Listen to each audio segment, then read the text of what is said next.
Hi, and welcome to the Faxon blog and podcast. It was telling me about you and telling me about Second Call, and he showed me his membership card. And on the back, there's a bit of a script, that goes through, okay, after you've called 911, and it even says what to say when you call 911. But this is what you need to do. This is what you need to say.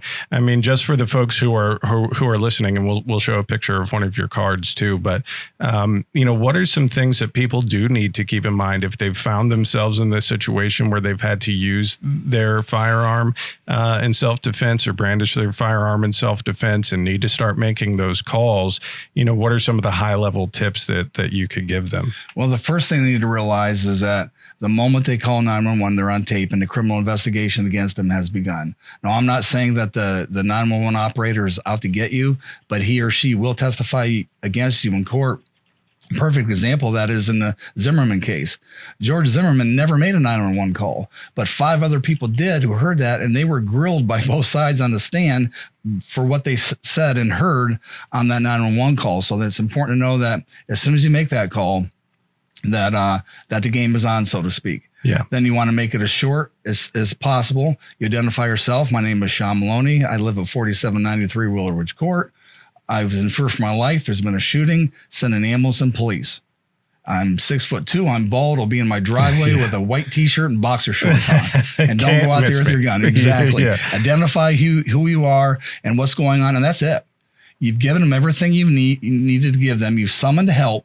Now, at that point in time, it's time to protect yourself against the secondary thing, and that's the criminal justice system and sometimes the criminal injustice system.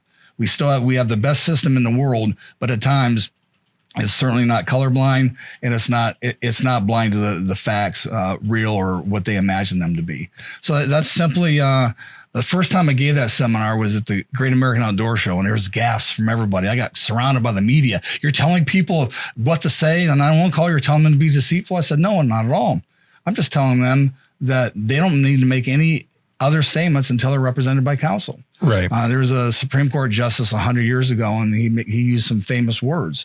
Any attorney worth his salt will advise his client to shut up and not to say anything until his counsel is there. And that's what you have to remember.